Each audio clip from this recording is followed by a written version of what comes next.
Hey y'all, it's Jenny here. And I screwed up my schedule for teaching somehow, and I have a half an hour here between 6:30 and 7 with no classes. I don't know what I did. Today's daylight savings time, and I think I was extra neurotic about making sure I didn't double book myself. And I took something off that I shouldn't have. I don't think I've ever done that before, just simply not to open something up, but it doesn't say that it was like not booked. It just doesn't say anything. All right. Neither here nor there. What can you do, right? All right.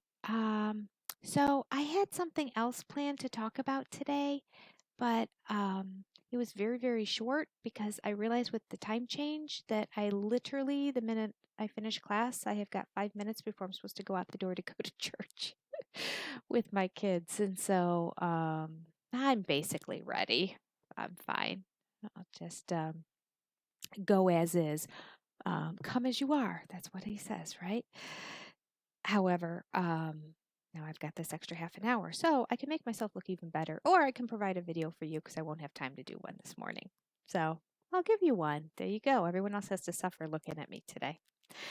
So I'm going to change it up a little bit. I'm going to read what I told you I was going to read yesterday. It's a little bit longer than what I was planning on doing today, and I haven't proofread it. So we're going to go through it together.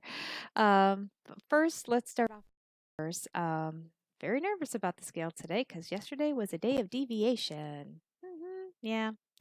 Um, and I, I mean, not horrible. On any other diet, I would have been great. If I was doing keto, it would be good. If I was doing just no carb, if I was doing Atkins.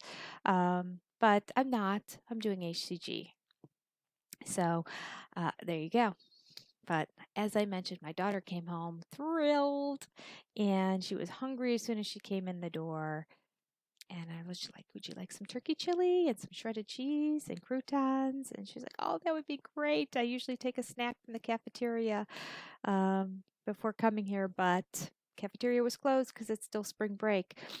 So she was hungry. So she's sitting there and she's eating it. And I warmed it up and cooked it for her. And I just sat in the kitchen. And then we started talking and talking and talking. And then she got a second bowl. And I was like, ah. So I went and got myself one of those tiny little bowls and took one scoop and ate it. And it was good, my lord. Very good. Then later on in the day, we went down and she was having all kinds of other snacks and chips and fun foods and that. And I thought, I'll have a little bit more turkey chili. Just a scoop of turkey chili. Because let's face it, it really wasn't a serving. It wasn't 4 ounces worth of protein. So I gave myself another scoop. So that would be double the beans. So maybe I had 10 beans total. Not ideal on the diet, but I mean, not the end of the world either. Certainly still considerably under the number of carbs you would have eating the grissini stick or the apple. Now, I don't know how many carbs are in the grissini stick. Certainly the two of them together, while the apple alone has got a ton of carbs in it. But as we know, and as we've learned, that this protocol is designed that that's not really what matters. It's supposed to be the combination and the chemical reaction of the fruits and foods that he's chosen that are supposed to work really well together. So one of these days I'll go back and I'll just do it to the more to the letter of the law in terms of I don't eat plain fish and I don't just have asparagus. I need to eat some other vegetables, so I have to do HCG 2.0 to be able to get through it now in a longer period of time. I don't know. I think after I hit 50, I just kind of turned into that kind of person that's like, life is short. Between the ruptured appendix and turning 50, happening in the same year, I figure, yeah, life is short. So I'm all for still dieting and I'm all for getting healthy, but I'm not for being miserable doing it. And the way I'm doing it, I'm not miserable. I totally enjoy what I'm eating. I just have to learn not to just continue to eat them. That's what I have to learn how to do. It's a process. It's a process. Okay. So let me pull up what I was going to read next on the protocol. Where is it? I had the protocol up here ready to go in case I got done a little bit early or I have two trials today and sometimes they don't show up. So I was going to do this quickly in there. All right. Oh, shoot. Oh, yeah. Here we go. All right, here we go. Liars and fools. All right. I really wish I would have read this ahead of time because there's so much of it. And there's usually just some funky translation errors and typos and things. But I don't know who the typos are. I really have a strong feeling this isn't the original protocol because why would there be typos in there? But it looks pretty. Anyway, this is what it is. This is what everyone is using as their protocol that they are sharing online. It's not worth it for me to do that much research to find out, to read it from the original. All right, liars and fools. Here we go. When we see obese patients, there are generally two of us present in order to speed up routine handling. All right, whenever we see obese patients, there are generally two of us present in order to speed up routine handling. Thus, when we have to investigate a rise in weight, a glance is sufficient to make sure that we agree or disagree. Glance is sufficient. I wonder exactly what that means. All right, let's continue. If after a few questions we both feel reasonably sure that the patient has been deliberately lying, we tell him that this is our opinion and warn him that unless he comes clean, we may refuse further treatment. Strict, as it should be, I suppose. The way he reacts to this furnishes additional proof whether we are on the right track or if we are on the right track or not. We now very rarely make a mistake. All right. So basically, he's saying when somebody says, I did everything right, there's two people present. It's sort of like good cop, bad cop, I think. Kind of saying, have you? And somebody else saying, you're not telling the truth. Fess up. Okay. I don't know. That's how I interpret how it's going to go. Maybe they're both good cops. I don't know. Anyway, two people were present to basically call them out, if you will. If the patient breaks down and confesses, we melt and all forgiveness and treatment proceeds. Can we just reflect on that sentence for a moment? That's great. If the patient breaks down and confesses, we melt and all forgiveness and treatment proceeds. We are all forgiveness. Yet, if such performances have to be repeated more than 2 or 3 times, we refuse further treatment. This happens in less than 1% of our cases. If the patient is stubborn and will not admit what he has been up to, we usually give him one more chance and continue it, meaning even though we have been unable to find the reason for this gain. Kind of a strange sentence, but okay, I get it. Let's continue. In many such cases, there is no repetition, and frequently the patient does then confess a few days later after he has thought things through. Okay, give them time, let them marinate, then they fess up. I mean, kind of, aren't we all there at times where we don't want to even admit to ourselves that we've screwed things up? This is part of my purging online. This is why I'm not perfect in this diet. This is why I'm not the ideal person to monitor. Find somebody else out there. There's plenty of them who do it 100% by the letter of the law. I don't. But I'm willing to admit my flaws and I'm just putting it all out there. All right, let's continue. The patient who is fooling himself is the one who has committed some trifling offense against, there was a comma there. I'm sorry, there shouldn't have been. The patient who is fooling himself is the one who has committed some trifling offense against the rules, but who has been able to convince himself that this is of no importance and cannot possibly account for the gain in weight. Women seem particularly prone to getting themselves entangled in such delusions. Can I step back? This is the second time where he's called out women in a negative way. You can see the misogyny back in the 60s that happened. Like some of this stuff wouldn't fly today, but that's okay. I mean, it can be truth, but he's good at calling it out the way it is. All right. On the other hand, it does frequently happen that a patient will, in the midst of a conversation, unthinkingly spear an olive or forget that he has already eaten his breadstick. Okay, so he's basically saying sometimes mistakes happen and we don't realize we've done what we've done.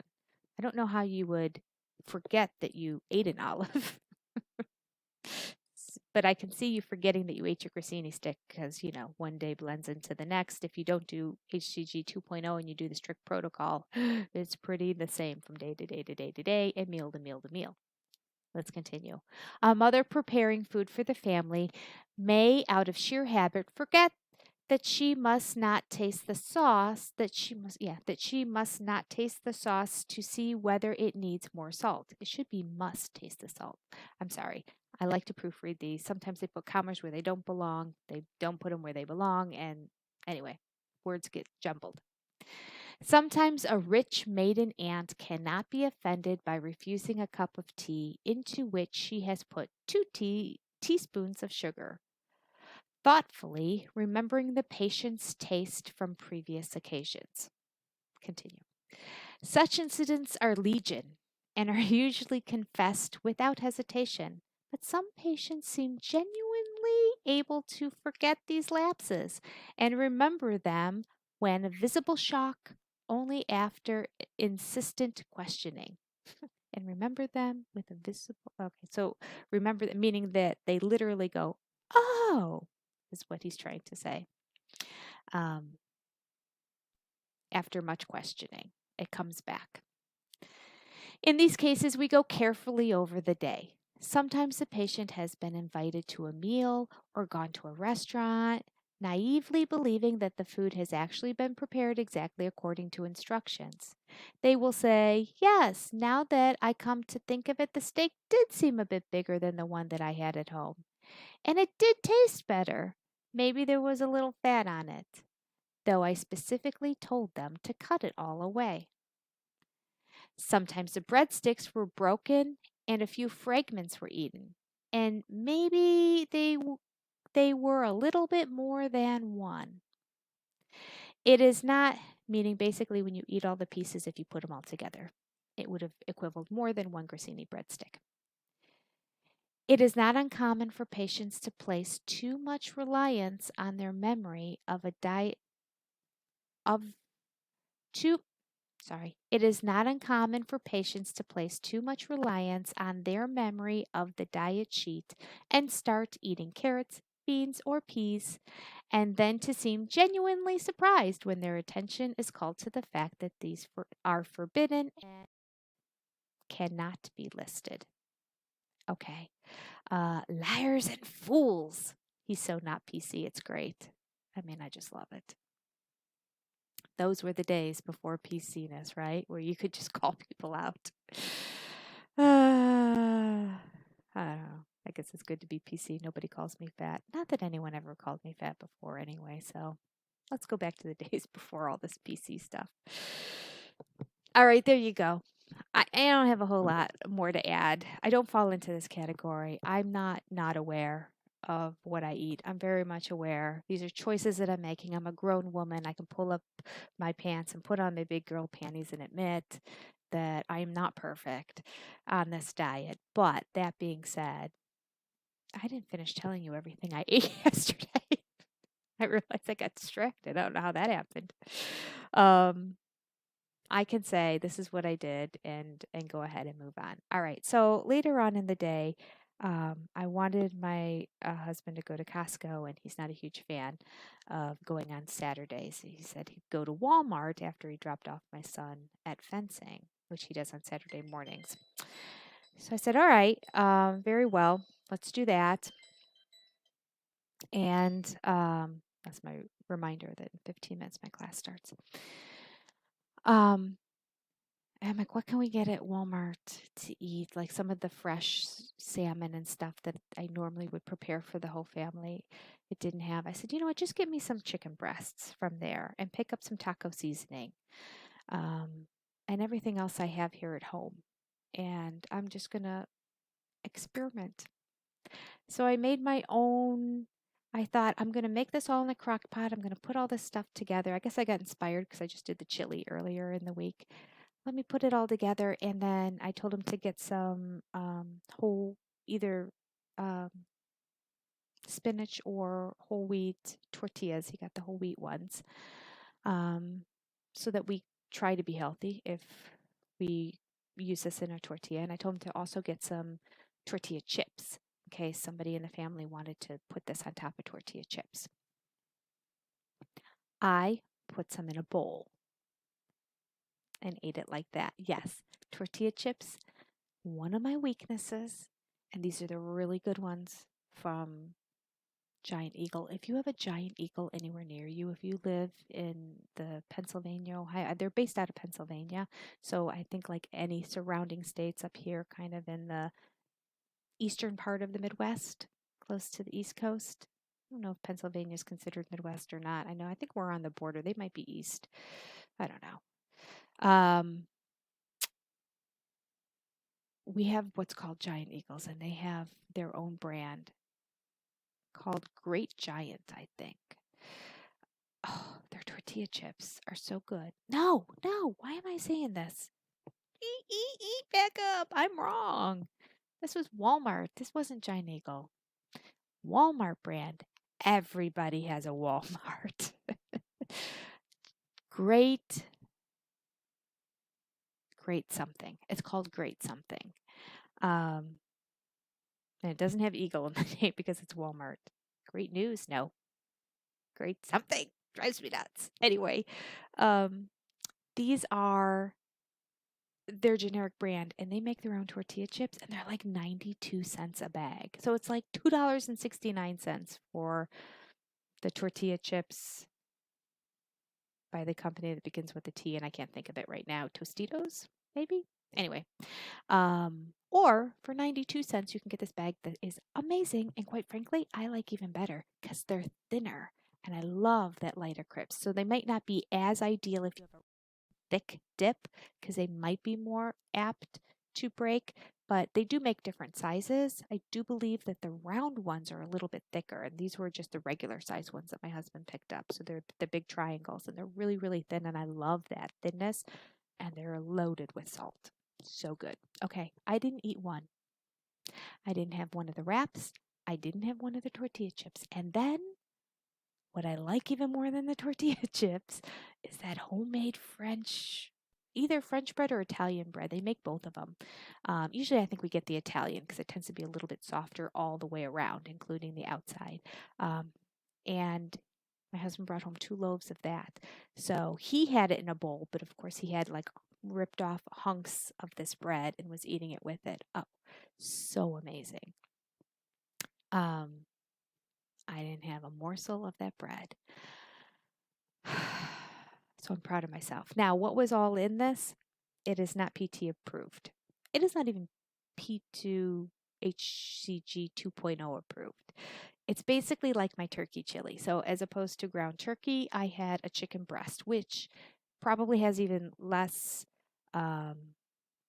calories in it because I don't even know what else they grind up in. Maybe it's pure turkey. I'm not 100% sure if they have some dark meat in there when they make ground turkey. But this is pure 100% turkey breasts. I put 5 pounds of them in a huge crock pot. Then I poured a can of seasoned tomatoes sauce, but kind of chunky. I like that. I don't know. It's like there's all different brands and there's all different kinds. If you look, there's probably like 8 different varieties of these. I get the kind that has a lot of Italian seasonings in it because I like it to have a little bit of mwah. So I poured a can of that in it. This is something that you can have on P3, but I'm just sharing. Um, then I did put in 2 cans of black beans and 2 cans of corn.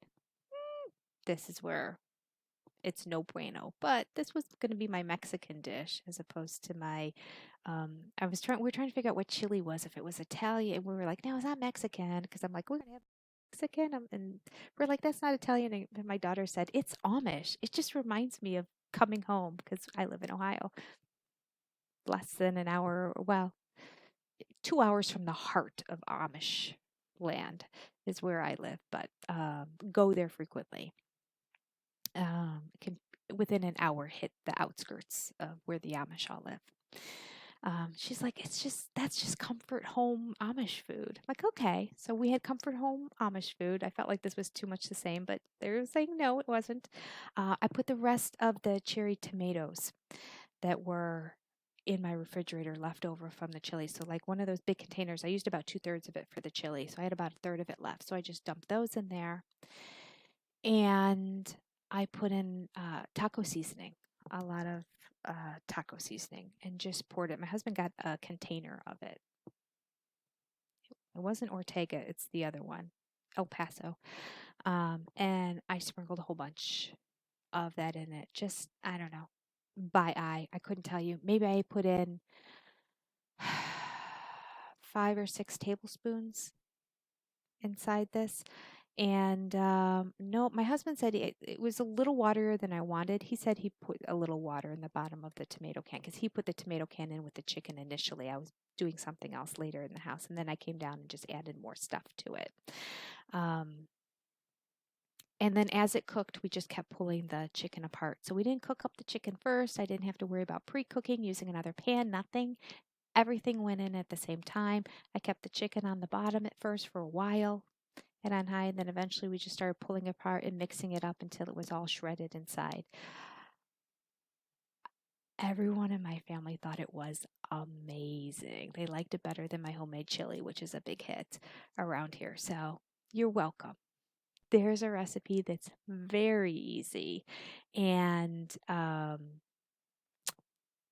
keto friendly.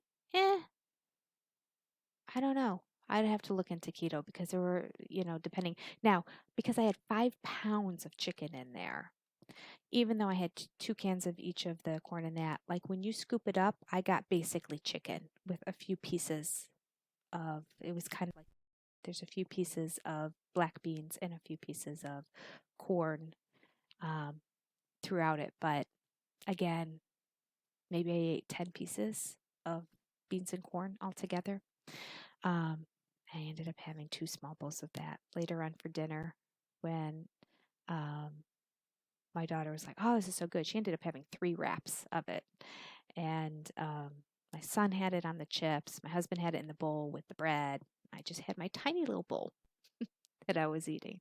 And it was fine. But then later on in the evening, everybody was just sort of snacking. And I thought, well, this is a pretty healthy option compared. I could heat up my 2 turkey sausages, but this actual chicken is much better than the turkey sausage. So I just grabbed some and tried with the spoon to grab as much just chicken as I could and have it. Okay, so not horrible. I mean, in the world of cheats, this is a good one, but not something exactly on the protocol. And probably not on 2.0. Well, no, it's not on 2.0 either, unless you want 2.0 to be, I'm doing the diet, but cheating a little bit. Um, but did I talk numbers at all? I don't know. I lost or I lost zero point 0.2 pounds. So the last 4 days, my weight kind of went up, down, up, down, up, down. And then today's the first day that I'm zero point 0.2 below anything else I've been before. Yesterday was a gain of zero point 0.1 again, which put me back. No, 162.2. There's no other 162.2 on there. So yeah, I'm below any other weight that I've been, which makes me feel good because that was a deviation that I did yesterday. Um, no bowel movement. No bowel movement. So the laxative I actually pulled it out of the cupboard today. Again, we read about him. He says no oral laxatives. I can't understand why. There was no real explanation for it. So this is me going rogue again. I'm going to just do the laxative. I'm not going to mess with the smooth nutrition. I enjoyed the taste of it a lot, but I'd rather have it if I want to just kind of keep things going and drink it throughout the week. I think I'd rather do that and save the smooth move tea for that. So I thought at this point, basically, because if I go, this is day 11, if I go this long and I don't have a bowel movement, a lot of times the tea doesn't really work and I end up doing the laxative anyway. So I did notice on the box it said for adults to take 1 to 3 tablets and that you'll have a bowel movement within 12 to 24 hours. So I decided to take one this morning, knowing that nothing would happen because I'm on my way to church. um, Nothing should happen at all. And then maybe later on in this afternoon, I'll take one more and possibly before bed or first thing tomorrow morning, I'll take a third one. And then sometime tomorrow will be my guess that things will be a happening. So let me just say, though, that I'm happy that after 3 days, 4 days of it really went up, up, down, up, but my down was a whole pound down. So it was like up 0.4, up 0.5, down 1, up 0.1. So it was essentially a stall. In my world, that's a stall because my scale fluctuates so much. So I'm happy about that. But I really am ready to start to see better numbers. I would love to see 0.3 on a daily basis now. That would be lovely. So we'll see. The question is, what am I going to eat today? Because now I have a whole bunch of turkey chili and this wonderful Mexican chicken stuff. Maybe I'll try to just keep pulling out chicken and not have any beans. I want to tell you, though, the ever so slight trace of a piece of corn brought me so much bliss and joy, way more than eating any of the beans in there. I do love corn, and it's just a whole different flavor that it's another stratosphere. I, for me, if I want to take any salad and just rise it up to the next level, I'll put some corn on top of it. And if somebody does grilled corn and they put it on a salad, they've got me. That is the best. Don't grill my own corn. I'm more than happy. I love it so much. I don't mind just getting canned corn. Frozen corn would be better, but canned corn, let's face it, is easier to prepare. Okay, that's everything. A lot of chatting. A lot of chatting. But I'm excited. I'll be able to post this and then I'll run off and go to my next class, which is starting in 3 minutes now. All right, you take care. Have a wonderful day. I'll talk to you tomorrow and let you know how things are going. Happy dieting.